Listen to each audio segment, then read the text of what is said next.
ನಮಸ್ಕಾರ friends, ಆಶೂಸ್ food ಕೋರ್ಟ್ಗೆ ಮತ್ತೊಮ್ಮೆ ಪ್ರೀತಿಯ ಸ್ವಾಗತ. ಬನ್ನಿ, ಇವತ್ತೊಂದು ಸೂಪರ್ ಆಗಿರೋ ಬೆಲ್ಲದ ಕಡುಬು ಮಾಡೋದು ತೋರಿಸ್ತಾ ಇದ್ದೀನಿ. ತುಂಬ ಗರಿಗರಿಯಾಗಿ ತುಂಬ ದಿನ ಇಟ್ಟರು ಮೆತ್ತಗಂತೂ ಆಗಲ್ಲ, ಗರಿಗರಿಯಾಗಿ ಇರುತ್ತೆ. ಈ ಮೆಥಡಲ್ಲಿ ಮಾಡಿದ್ರೆ ತುಂಬಾ ಚೆನ್ನಾಗಾಗುತ್ತೆ. ಬನ್ನಿ ಹೇಗೆ ಮಾಡೋದು ನೋಡೋಣ. ಇಲ್ಲೊಂದು ಅರ್ಧ kg ಅಷ್ಟು ಬೆಲ್ಲ ತೊಗೊಂಡಿದ್ದೀನಿ. 4 ಅಚ್ಚು ಮೀಡಿಯಮ್ ಸೈಜ್ದು. ನಾನಲ್ಲಿ ಮುದ್ದೆ ಬೆಲ್ಲ ಇದ್ರೂ ಪರವಾಗಿಲ್ಲ, ತೊಗೊಳ್ಳಿ. 4 ಅಚ್ಚಿಗೆ ಒಂದು 1/4 ಲೋಟ ನೀರು ಹಾಕ್ಬಿಟ್ಟು ಕುದಿಯೋಕ್ಕಿಡೋಣ. ತುಂಬ ನೀರು ಹಾಕಬಾರ್ದು, ಸುಮ್ಮನೆ ಒಂದೆಳೆ ಪಾಕದ ಥರ ಬರುತ್ತೆ. ಹೀಗೆ ಬೆಲ್ಲ ಎಲ್ಲ ಚೆನ್ನಾಗಿ ಕರಗಲಿ. ಇದು ಬೆಲ್ಲದಲ್ಲಿರೋ ಕಸ ತೆಗೆಯೋ ಪ್ರೋಸೆಸ್ಸು. ಬೆಲ್ಲದಲ್ಲೇನಾದ್ರು ಧೂಳು ಕಸ ಇದ್ದರೆ ಹೊಟ್ಟೋಗುತ್ತೆ. ಈಗ ನೋಡಿ ಇಷ್ಟು ಗಟ್ಟಿಯಾಗಿ ಆಗಿದೆ. ಇದನ್ನು ಚೆನ್ನಾಗಿ ಸೋಸ್ಕೊಳ್ಳೋಣ. ಒಳ್ಳೆ ತಿಳಿಯಾಗಿರೋ ಚೆನ್ನಾಗಿರೋ ಬೆಲ್ಲದ ರಸ ರೆಡಿಯಾಗಿದೆ. ಒಂದು ಒಲೆ ಮೇಲೆ ಇಟ್ಟಿರೋಣ. ಈಗ 2 ದೊಡ್ಡ ಕಾಯಿ ತೊಗೊಂಡಿದ್ದೀನಿ. ದೊಡ್ಡದು ಒಂಥರ ಮೀಡಿಯಮ್ ಸೈಜ್ದು. ಇದನ್ನು ಚೆನ್ನಾಗಿ ತುರ್ಕೊಳ್ಳೋಣ. ಕಾಯಿ ತುರಿಯೋಕ್ಕೆ ತೋರಿಸ್ತಾ ಇದ್ದೀನಿ. ಸಿಂಪಲ್ ಸ್ಟಫಿಂಗ್ ಅಷ್ಟೇ, ಜಾಸ್ತಿ ಏನೂ ಉಪಯೋಗಿಸಿಲ್ಲ.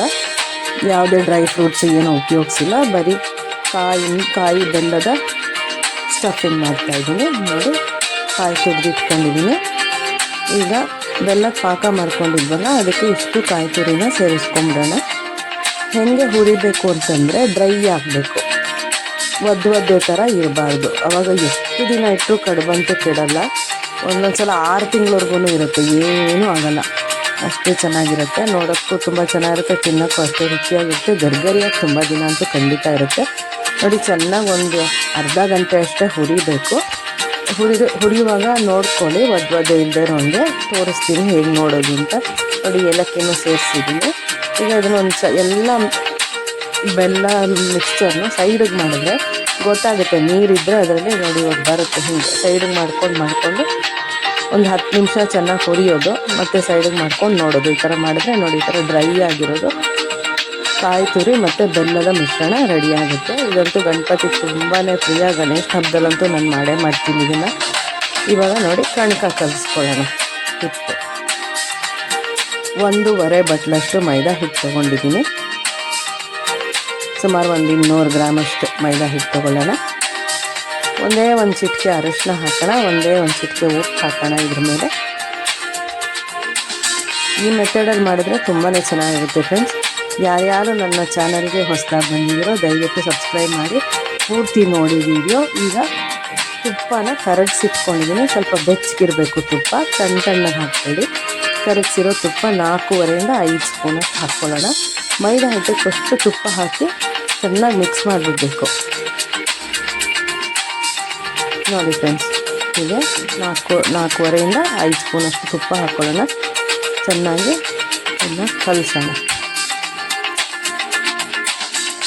ಮೈದಾ ಹಿಟ್ಟು ಮಾತ್ರ ಕಲಸೋಕೆ ತೋರಿಸ್ತಾ ಇದ್ದೀನಿ. ಈಗ 2.5 ಸ್ಪೂನಷ್ಟು ಚಿರೋಟಿ ರವೆ ಹಾಕ್ಕೊಳ್ಳೋಣ. ಸಾಕು, 2.5 ಸ್ಪೂನ್, ಜಾಸ್ತಿ ಏನು ಬೇಡ. ಇದು ಹೇಗೆ ಕಲಿಸ್ಬೇಕು ಅನ್ನೋದನ್ನು ತೋರಿಸ್ತಾ ಇದ್ದೀನಿ. ಈ ಮೆಥಡಲ್ಲಿ ಮಾಡಿದ್ರೆ ಮಾತ್ರ ಕಡುಬು ತುಂಬಾ ಚೆನ್ನಾಗಾಗುತ್ತೆ. ನೀವು ತುಂಬ ಮೆತ್ತಗೆಲ್ಲ ಕಲಿಸ್ಕೊಂಬಿಟ್ರೆ ಚೆನ್ನಾಗಿರಲ್ಲ. ನೋಡಿ, ಈ ಥರ ಕೈ ಮೇಲೆ 1-2 ಸಲ ಹೊರಚ್ಕೊಳ್ಳೋದು ಅಂತ ಹೇಳ್ತೀವಿ. ಚೆನ್ನಾಗಿ ಈ ಥರ ಮಾಡಿಕೊಂಡ್ರೆ ನೋಡಿ ಎಲ್ಲ ಚೆನ್ನಾಗಿ ಮಿಕ್ಸ್ ಆಗುತ್ತೆ. ಈಗ ನೋಡಿ, ಒಂದು ಗಟ್ಟಿ ಹಿಡಿ ತೊಗೊಂಡ್ರೆ ನೋಡಿ ಈ ಥರ ಆಗಬೇಕು. ಇದು ಕರೆಕ್ಟಾಗಿದೆ ಅಂತ ಅರ್ಥ. ಈಗ ಸ್ವಲ್ಪನೇ ನೀರು ಹಾಕ್ಕೊಂಡು ಕಲಿಸ್ಬೇಕು. ಒಟ್ಟಿಗೆ ಒಂದೇ ಸಲ ನೀರು ಹಾಕ್ಬಿಟ್ಟು ಕಲಿಸ್ಬಿಡ್ಬಾರ್ದು. ಸ್ವಲ್ಪನೇ ನೀರು ಹಾಕ್ಕೊಂಡು ಸ್ವಲ್ಪ ಪೇಷನ್ಸಿಂದ ಕಲಿಸ್ಕೋಬೇಕು.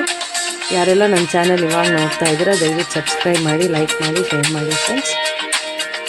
ಸಬ್ಸ್ಕ್ರೈಬ್ ಮಾಡೋದು ಮರಿಬೇಡಿ. ನೋಡಿ, ಈ ಥರ ಒಂದು 5-6 ಸಲ ಬಡಿಯೋಣ, ಒಂದು 3 ರಿಂದ 4 ನಿಮಿಷ. ಎಷ್ಟು ನಾವು ಹಿಟ್ಟನ್ನ ಹದವಾಗಿ ಮಾಡ್ಕೋತೀವೋ ಅಷ್ಟೇ ಚೆನ್ನಾಗಿ ಬರುತ್ತೆ ಕಡುಬು. ಇದನ್ನು ಒಂದು 10 ನಿಮಿಷ ಮುಚ್ಚಿಟ್ಬಿಡೋಣ. 10 ನಿಮಿಷ ಆದಮೇಲೆ ತೆಗಿಯೋಣ. ತೆಗೆದ್ಬಿಟ್ಟು ಚೆನ್ನಾಗಿ ಮತ್ತೆ ಒಂದು ಮಣೆ ಮೇಲೆ, ಚಪಾತಿ ಮಣೆ ಮೇಲೆ ಹಾಕ್ಕೊಂಡು ಚೆನ್ನಾಗಿ ಲಟ್ಟಣಿಗೆಯಲ್ಲಿ ಬಡಿಯೋಣ. ಎಷ್ಟು ಬಡಿತೀವೋ ಅಷ್ಟು ಕ್ರಿಸ್ಪಿಯಾಗಿ ಬರುತ್ತೆ. ನೋಡಿ, ತಿರುಗಿಸಿ ಒಂದು ಫೋಲ್ಡ್ ಮಾಡಿ ಚೆನ್ನಾಗಿ ಬಡಿಯೋಣ. ಅವಾಗ ಹಿಟ್ಟು ತುಂಬ ಒಳ್ಳೆ ಬೆಣ್ಣೆ ಥರ ಆಗುತ್ತೆ. ಸುಮ್ಮನೆ ಕಲಿಸ್ಬಿಟ್ಟು ಹಾಗೆ ಒತ್ಬಿಟ್ರೆ ಚೆನ್ನಾಗಿರಲ್ಲ. ನೋಡಿ, ಹೀಗೆ ಲಟ್ಟಣಿಗೆಯಲ್ಲಿ ಚೆನ್ನಾಗಿ ಏಟು ಹಾಕಬೇಕು. ಹತ್ತಲ್ಲಿರೋರ್ಗೆಲ್ಲ ಹಿಟ್ಟನ್ನ ನೋಡಿ ಹೀಗೆ ಹದವಾಗಿ ಮಾಡ್ಕೊಂಡು ಕೈಯಲ್ಲೂ ಚೆನ್ನಾಗಿ 1-2-3 ಸಲ ನಾದ್ಬಿಟ್ರೆ ತುಂಬ ಒಳ್ಳೆ ಬೆಣ್ಣೆ ಥರ ಇರುತ್ತೆ. ಒದ್ದೆ ಬಟ್ಟೆ ಸಿಕ್ಕೋದು ಬೇಡ. ಹಾಗೆಯೇ ಕಡುಬು ತುಂಬ ಚೆನ್ನಾಗಿ ಬರುತ್ತೆ. ಕೈಯಲ್ಲೂ ಚೆನ್ನಾಗಿ ನಾದ್ಬೋಣ, 1-2 ನಿಮಿಷ ಅಷ್ಟೇ, ಜಾಸ್ತಿ ಏನಿಲ್ಲ. ಈಗ ಹಿಟ್ಟು ರೆಡಿನೇ ಆಗೋಯ್ತು. ಈಗ ಇದರೊಳಗೆ ಹೂರಣ ತುಂಬಿ ಕಡುಬಿಂದು ಮೌಲ್ಡ್ ಇಟ್ಕೊಂಡಿದ್ದೀನಿ. ಎಲ್ಲ ಹೀಗೆ ಟಕ್ ಮಾಡ್ಕೊಳ್ಳೋಣ. ಹಿಟ್ಟನ್ನ ಚೆನ್ನಾಗಿ ಕಲಸಿ ಗುದ್ದಿ 1-2 ಸಲ ಎತ್ತಿಟ್ಕೊಂಡು ಹಿಟ್ಟು ರೆಡಿಯಾಗಿದೆ. ಇವಾಗ ತಕ್ಷಣ ಕಡುಬು ಪ್ರಿಪೇರ್ ಮಾಡಿಬಿಡ್ಬೋದು. ಒಂದು ನಿಂಬೆ ಗಾತ್ರದಷ್ಟು ಹಿಟ್ಟು ತೊಗೊಳ್ಳೋಣ, ಚೆನ್ನಾಗಿ ಕೈಯಲ್ಲಿ ಹಸಿಯೋಣ, ರೌಂಡಿಗೆ ಮಾಡ್ಕೊಳ್ಳೋಣ. ಆಮೇಲೆ ಒತ್ತು ಹಿಟ್ಟು ಅಂತ ಹೇಳ್ತೀವಿ, ನಾನು ಅದಕ್ಕೂ ಮೈದಾನೇ ಉಪಯೋಗಿಸಿದ್ದೀನಿ. ಅದರಲ್ಲಿ ಹೊರಳಿಸ್ಬಿಟ್ಟು ಚೆನ್ನಾಗಿ ಒಂದು ಹಾಳೆ ಒತ್ಕೊಳ್ಳೋಣ. ತುಂಬ ತೆಳ್ಳಗೂ ಬೇಡ, ತುಂಬ ದಪ್ಪಗೂ ಬೇಡ, ಮೀಡಿಯಮ್ ತೆಳು ಇರಬೇಕು. ನಾನು ಆ ಥಿಕ್ನೆಸ್ ತೋರಿಸಲಿಲ್ಲ, ಸಾರಿ. ನೋಡ್ಕೊಳ್ಳಿ, ಹಿಂಗೆ ನೋಡಿದ್ರೆ ಗೊತ್ತಾಗುತ್ತೆ. ಆ ಮೌಲ್ಡಲ್ಲಿ ಸರಿ ಕೂತ್ಕೋಬೇಕದು. ಹೀಗೆ ಒಂದೊಂದೇ ಹಾಳೆ ಒತ್ಕೊಂಡು, ಮೌಲ್ಡ್ ಇರಲಿಲ್ಲ ಅಂತಂದರೆ ಹಾಗೆ ಹೂರಣ ಇಟ್ಬಿಟ್ಟು ಮಾಮೂಲಿ ಮಡ್ಚು ಹಂಗೆ ಮಾಡಿಸ್ಬಿಟ್ಟು ಕರೆದು ಬಿಡ್ಬೋದು. ಮೌಲ್ಡ್ ಇತ್ತು ನನ್ನ ಹತ್ರ. ಹಿಂಡಾಲಿಯಮ್ದು ಪ್ಲಾಸ್ಟಿಕ್ದು ಸಿಗುತ್ತೆ, ಹಿಂಡಾಲಿಯಮ್ ಸಿಗುತ್ತೆ, ಬೇಕಾದಷ್ಟು ಥರ ಮೌಲ್ಡ್ ಸಿಗುತ್ತೆ. ನನ್ನ ಹತ್ರ ಈ ಥರದ್ದಿದೆ. ಇದು ಗುಂಡಕ್ಕೆ ಒಳ್ಳೆ ದಪ್ಪ ಡುಮ್ಮಕ್ಕಾಗುತ್ತೆ ಕಡುಬು, ತುಂಬ ಚೆನ್ನಾಗಿರುತ್ತೆ ಈ ಥರ ಮಾಡಿದ್ರೆ. ನೋಡಿ, ಈಗ ಒಂಚೂರು ಹಳ್ಳ ಇರುತ್ತಲ್ಲ, ಅದ್ರಲ್ಲಿ ಒಂಚೂರು ಬೆರಳಲ್ಲಿ ಹಿಂಗಂದರೆ ಹಳ್ಳ ಆಗುತ್ತೆ. ಅಲ್ಲಿಗೆ ನಮ್ಮ ಬೆಲ್ಲದ ಬೂರು ನಾನು ತುಂಬಿಕೊಳ್ಳೋಣ. ಸ್ವಲ್ಪನೇ ತುಂಬಿದ್ರೆ ಸಾಕು. ತುಂಬ ತುಂಬಿಟ್ರೆ ತಿನ್ನೋರ್ಗು ಹಿಂಸೆ ಆಗುತ್ತೆ. ಅದು ಚೂರೇ ತುಂಬೋದು ತೋರಿಸ್ತೀನಿ. ಜಾಸ್ತಿ ಹೂರಣನೂ ಬೇಕಾಗಲ್ಲ. ಒಂದು ತುಂಬಿಟ್ಟು ಸಾಕಪ್ಪ ಅಂತ ಅನ್ನಿಸ್ಬಾರ್ದು, ಆ ಥರ ಮಾಡಬೇಕು ಯಾವಾಗಲೂ. ನೋಡಿ, ಸ್ವಲ್ಪನೇ ಹೂರಣ ಹಾಕಿ. ಅಷ್ಟು ಈ ಸೈಜ್ ಕಡುಬಿಗೆ ಇಷ್ಟು ಹೂರಣ ಸಾಕಾಗುತ್ತೆ. ತಿಂದ್ರೂ ಒಂಥರ ಇವಾಗ ತುಂಬ ಸ್ವೀಟ್ ತಿಂದ್ಬಿಟ್ರಿ ಅಂತ ಅನಿಸಲ್ಲ. ಈಗ ಅಂಚನ್ನ ಸೀಲ್ ಮಾಡ್ಕೊಳ್ಳೋಕೆ ತೋರಿಸ್ತಾ ಇದ್ದೀನಿ. ಹಾಲು ಉಪಯೋಗಿಸ್ತಾ ಇದ್ದೀನಿ. ಹಾಲು ಇಲ್ಲ ನೀರು ಉಪಯೋಗಿಸ್ಬೋದು. ನಾನು ಯೂಶ್ವಲಿ ಹಾಲೇ ಉಪಯೋಗಿಸೋದು. ಸಾಮಾನ್ಯ ದೇವ್ರಿಗೆ ಮಾಡ್ತೀವಲ್ವ, ಅದರಿಂದ ನೀರಿಗಿಲ್ಲ ಹೆಚ್ಚಾಗಿ ಹಾಲು ಉಪಯೋಗಿಸಿದ್ರೆ ಒಳ್ಳೆಯದು. ನೋಡಿ, ಅಂಚಕ್ಕೆ ಹಾಲು ಸವರ್ಬಿಟ್ಟು ಹಿಂಗೆ ಮುಚ್ಚಿ ಎಕ್ಸ್ಟ್ರಾ ಏನಿದೆ ಅದನ್ನು ತೆಗೆದು ಹಿಟ್ಟು ಜೊತೆನೇ ಸೇರಿಸ್ಕೊಂಡ್ಬಿಡ್ಬೋದು. ಪಕ್ಕಕ್ಕೆಲ್ಲೂ ಇಡಬೇಡಿ. ಹಾಗೆ ಫುಲ್ ಕರೆಕ್ಟಾಗಿ ಖಾಲಿ ಆಗುತ್ತೆ. ನೋಡಿ, ಈ ಥರ ಕಡುಬು ಮೌಲ್ಡಿಂದ ಆರಾಮಾಗಿ ಬಂದುಬಿಡುತ್ತೆ. ಒಂದು ಸಲ ಚೆಕ್ ಮಾಡ್ಕೊಂಬಿಡಿ. ಎಣ್ಣೆಯಲ್ಲಿ ಬಾಯಿ ಬಿಟ್ಕೋಬಾರ್ದು. ಅದು ಬಿಟ್ಕೊಂಡ್ಬಿಟ್ರೆ ಇದು ಬಿಡಲ್ಲ. ಸಾಮಾನ್ಯ ಕೊಬ್ಬರಿ ತುರಿಲಿ ಮಾಡೋದಾದರೆ ಬಿಡತ್ತೆ, ಇದು ಬಿಡಲ್ಲ. ನೋಡಿ, ಎಷ್ಟು ಚೆನ್ನಾಗಿ ರೆಡಿ ಆಯಿತು. ಈ ಥರ ಎಲ್ಲನೂ ಹೊತ್ಕೊಳ್ಳೋಣ. ನಾನು ಎರಡೆರಡೆ ಮಾಡಿ 2 ತೆಂಗಿನಕಾಯಿಗೆ ಸರಿಯಾಗಿ ಒಂದು 25ರಿಂದ 30ವರೆಗೂ ಆಗುತ್ತೆ ಕಡುಬು. 2, 3, 4 ಒಂದೊಂದು ಸಲ ಮಾಡಿಕೊಂಡು ಬೇಗನೆ ಆಗೋಯ್ತು, ಮಾಡಿ ಮುಗಿಸಿದೆ. ಎಲ್ಲರಿಗೂ ತುಂಬ ಇಷ್ಟ ಆಯಿತು. ತುಂಬ ಕ್ರಿಸ್ಪಿಯಾಗಿ ಬಂದಿದೆ ಬಂತು. ಹಾಗೆ ಎಲ್ಲರೂ ತಿಂದವ್ರೂ ತುಂಬ ಚೆನ್ನಾಗಿದೆ ಅಂತ ಹೇಳಿದ್ರು. ನೋಡಿ, ಟ್ರೈ ಮಾಡಿ ಫ್ರೆಂಡ್ಸ್. ಲೈಕ್ ಮಾಡಿ, ಶೇರ್ ಮಾಡಿ, ಸಬ್ಸ್ಕ್ರೈಬ್ ಮಾಡಿ. ವಿಡಿಯೋ ಪೂರ್ತಿ ನೋಡೋದನ್ನು ಮರಿಬೇಡಿ. ನೋಡ್ತಾ ಇದ್ರೆ ತಿನ್ನಬೇಕು ಅಂತ ಅನ್ಸಲ್ವ, ಕರಿಯುವಾಗ ಇನ್ನೂ ಚೆನ್ನಾಗಿ ಕಾಣುತ್ತೆ. ತೋರಿಸ್ತೀನಿ. ಹೀಗೆ ಎಲ್ಲ ಇದು ಒಂದೊಂದೇ ಕಡುಬು ರೆಡಿ ಮಾಡ್ಕೊಳ್ಳೋ ವಿಧಾನ ತೋರಿಸ್ತಾ ಇದ್ದೀನಿ. ಆ ಎಕ್ಸ್ಟ್ರಾ ಹಿಟ್ಟು ಬಂದಿಲ್ಲ, ಹಾಗೆ ಹಿಟ್ಟು ಜೊತೆ ಸೇರಿಸ್ಕೊಂಡು ಮಧ್ಯ ಹಿಟ್ಟನ್ನು ಸರಿ ಮಾಡ್ಕೊಂಬಿಟ್ರೆ ಸರಿಯೇ ಹೋಗುತ್ತೆ. ನೋಡಿ, ಕಡುಬು ನೋಡಿ ಎಷ್ಟು ಚೆನ್ನಾಗಿದೆ. ಅಂಚು ಸುಮ್ಮನೆ ಒಂದು ಸಲ ಎಲ್ಲ ನೀಟ್ ಮಾಡ್ಕೊಂಬಿಟ್ರೆ ಚೆನ್ನಾಗಾಗುತ್ತೆ. ಈಗ ಒಲೆ ಮೇಲೆ ಎಣ್ಣೆ ಇಡೋಣ. ಕುಕ್ಕಿಂಗ್ ಆಯಿಲ್ ಯಾವುದು ಉಪಯೋಗಿಸ್ತಿರೋ ಪರವಾಗಿಲ್ಲ. ಎಣ್ಣೆ ಕಾದಿದೆಯಾ ಅಂತ ಒಂದು ಚಿಕ್ಕ ಕಣ್ಕದ ಹಿಟ್ಟನ್ನು ಹಾಕಿದ್ರೆ ಗೊತ್ತಾಗುತ್ತೆ ಕಾದಿದೆ ಚೆನ್ನಾಗಿ. 2 ಕಡುಬು ಕಾಯಿದ್ದೀನಿ. ನೋಡಿ, ಎಷ್ಟು ಚೆನ್ನಾಗಾಗಿದೆ.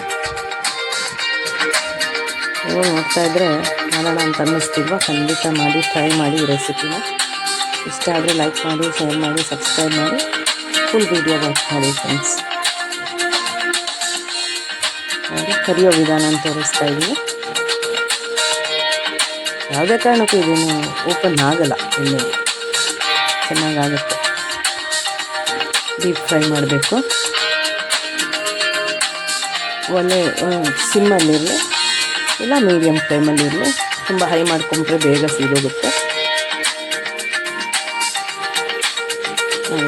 ನಿಧಾನಕ್ಕೆ ಪೇಷನ್ಸಿಂದ ಆರಾಮಾಗಿರುವಂಗೆ ಮಾಡಿದ್ರೆ ತುಂಬ ಚೆನ್ನಾಗಾಗುತ್ತೆ. ಹರಿಬರಿ ಮಾಡೋಕ್ಕಿಂತ ನಿಧಾನಕ್ಕೆ ಮಾಡಿಕೊಂಡ್ರೆ ಚೆನ್ನಾಗುತ್ತೆ. ಬೇಕಾದರೆ ಹೂರಣ ಹಿಂದಿನ ದಿನ ಮಾಡಿಟ್ಬಿಟ್ಟು ಮಾರನೇ ದಿನ ಕಣ್ಕ ಕಚ್ಕೊಂಡು ಕರಿಬೋದು. ನಿಮ್ಮ ಟೈಮ್ ಹೇಗಿದೆಯೋ ಅದಕ್ಕೆ ತಕ್ಕಂಗೆ ಅಡ್ಜಸ್ಟ್ ಮಾಡ್ಕೊಂಡು ಮಾಡ್ಬೋದು. ನೋಡಿ ಫ್ರೆಂಡ್ಸ್, ಹೀಗಾಗುತ್ತೆ. ತಪ್ಪಕ್ಕಾಗುತ್ತೆ, ಯಾಕಂದರೆ ತುಂಬ ಎಷ್ಟು ಹೊತ್ತು ನಾವು ಲಟ್ಟಣಿಗೆ ತೊಗೊಂಡು ಹಿಟ್ಟನ್ನ ಬಡ್ದಿರ್ತೀವೋ ಅಷ್ಟರ ಮಟ್ಟಿಗೆ ಅದನ್ನು ಅಷ್ಟೇ ದಪ್ಪಕ್ಕಾಗುತ್ತೆ. ತುಂಬಾ ಚೆನ್ನಾಗಿ ಕಾಣಿಸ್ತಿದೆ ಅಲ್ವಾ? ಲೈಕ್ ಮಾಡಿ, ಶೇರ್ ಮಾಡಿ, ಸಬ್ಸ್ಕ್ರೈಬ್ ಮಾಡೋದು ಮರಿಬೇಡಿ. ಯಾರೋ ಹೊಸದಾಗಿ ಬಂದಿದ್ದೀರೋ ನನ್ನ ಚಾನಲ್ಗೆ ನೋಡಿ. ಹೀಗೆ ಎಲ್ಲನೂ ಎರಡೆರಡು ಒಂದು 5 ಆರು ಹಾಕಂತೂ ದಯವಿಟ್ಟು ಕರ್ಕೋಬೇಡಿ, ಚೆನ್ನಾಗಲ್ಲ. 2 ಇಲ್ಲ 3 ಮ್ಯಾಕ್ಸಿಮಮ್ 3 ಹಾಕ್ಕೊಂಡ್ರೆ ಸಾಕು. ತುಂಬ ಎಣ್ಣೆ ಇಟ್ಟರೆ ಅವಾಗ ನೀವು ಒಂದು 10 ಹಾಕಿ ಕರಿಬೋದು. ನೋಡಿ ಎಷ್ಟು ಚೆನ್ನಾಗಿ ಕ್ರಿಸ್ಪಿಯಾಗಿ, ನೋಡಿದ ತಕ್ಷಣ ಗೊತ್ತಾಗ್ತಾಯಿದೆ ತುಂಬ ಗರ್ಗರಿಯಾಗಿದೆ ಅಂತ. 2 ಕಡೆ ತಿರುಗಿಸಿ ಬೇಯಿಸೋಣ.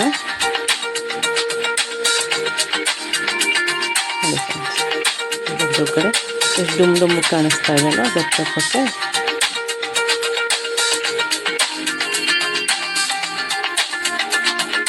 ತೋರಿಸ್ತೀನಿ, ಕೊನೆಯಲ್ಲಿ ಮುರಿದು ತೋರಿಸ್ತೀನಿ, ನಿಮ್ಗೆ ಗೊತ್ತಾಗುತ್ತೆ ಹೇಗಾಗಿದೆ ಅಂತ. ಈಗ 3 ಹಾಕೋದು ತೋರಿಸ್ತಾ ಇದ್ದೀನಿ. ಹೀಗೆ ಎಲ್ಲ ನೋಡಿದ ತಕ್ಷಣ ಎಲ್ಲ ಕ್ರಿಸ್ಪಿಯಾಗಿ ಕಾಣಿಸ್ತಾ ಇದೆ.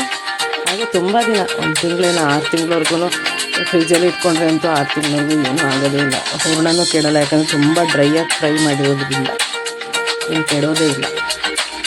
ನಾನು ಹೀಗೆ ಮಾಡೋದು ಬೆಲ್ಲದ ಕಡುಬು. ಇಷ್ಟ ಆಗಿದೆ ಅಂದ್ಕೊಂಡಿದ್ದೀನಿ. ನಾನು ಲೈಕ್ ಮಾಡಿ, ಶೇರ್ ಮಾಡಿ, ಸಬ್ಸ್ಕ್ರೈಬ್ ಮಾಡಿ. ಒಂದು 25 ಕಡುಬು ಆಯಿತು. ಅದೇ ಜೋಡಿಸ್ತಾ ಇದ್ದೀನಿ ತಟ್ಟೆ ಒಳಗೆ. ಇಷ್ಟ ಆಯಿತಾ ಫ್ರೆಂಡ್ಸ್? ಹಾಗೆ ಒಂದು ಲೈಕ್ ಕೊಟ್ಬಿಡಿ, ನೋಡೋಣ ಎಷ್ಟು ಲೈಕ್ಸ್ ಬರುತ್ತೆ ನೋಡೋಣ. Thank you so much for watching my recipe. ಈ ರೆಸಿಪಿ ನೋಡಿದ್ದಕ್ಕೆ ತುಂಬ ಧನ್ಯವಾದಗಳು. ನೆಕ್ಸ್ಟ್ ರೆಸಿಪಿ ಬರುತ್ತೆ, ರೆಡಿ ಮಾಡಿದ್ದೀನಿ ಮಸಾಲ ತೈರು ವಡೆ. ಅದನ್ನು ನೋಡಿ ಫ್ರೆಂಡ್ಸ್, ಖಂಡಿತ ಇನ್ನೊಂದು 2 ದಿನದಲ್ಲಿ ಶೇರ್ ಮಾಡ್ತೀನಿ. ನೋಡಿ ಚೆನ್ನಾಗಿದೆ. ಒಂದೇ ಹದವಾಗಿ ಕರಿಬೇಕು. ಒಂದು ಸೀದೋಗಿರೋದು ಒಂದೊಂದೊಂದೊಂದು ಥರ ಕಲರ್ ಮಾಡಬಾರ್ದು. ಅವಾಗ ನೋಡಿ ಇನ್ನೂ ಒಂದೇ ಸಮ ಮಾಡಬೇಕು, ಅವಾಗ ಚೆನ್ನಾಗಾಗುತ್ತೆ. ಮುರುಗ್ ತೋರಿಸ್ತೀನಿ. ಒಂಚೂರು ಗಟ್ಟಿ ಇಲ್ಲ, ಏನಿಲ್ಲ, ಆರಾಮಕ್ಕೆ ಗರ್ಗರಿಯಾಗಿ ಒಳಗಡೆ ಹೂರಣ ತೋರಿಸ್ತಾ ಇದ್ದೀನಿ. ಅದು ಏನು ನೀರಾಗಿಲ್ಲ. ಹೂರಣ ಎಷ್ಟು ಹದಕ್ಕೆ ಮಾಡ್ಕೊತೀರೋ ಈ ಮೆಥಡಲ್ಲಿ ಮಾಡಿಕೊಂಡ್ರೆ ತುಂಬಾ ಚೆನ್ನಾಗಾಗುತ್ತೆ. Thank you so much for watching my recipe. Thank you all. Keep watching, keep sharing. Next recipe ಸಿಗ್ತೀನಿ ಮಸಾಲ ತೈರು ವಡೆಯಲ್ಲಿ. ಥ್ಯಾಂಕ್ ಯು ಎಲ್ಲರಿಗೂ. ನಿಮ್ಮ ಟೈಮ್ ಕೊಟ್ಟು ನನ್ನ ಈ ರೆಸಿಪಿ ವಾಚ್ ಮಾಡಿದ್ದಕ್ಕೆ ತುಂಬ ಧನ್ಯವಾದಗಳು. ನನ್ನ ನರೇಷನಲ್ಲಿ ಎಲ್ಲರೂ ಏನಾದರೂ ತಪ್ಪು ಮಾತಾಡಿದರೆ ದಯವಿಟ್ಟು ಕ್ಷಮಿಸಿ. Excuse. Thank you so much for watching. Thank you.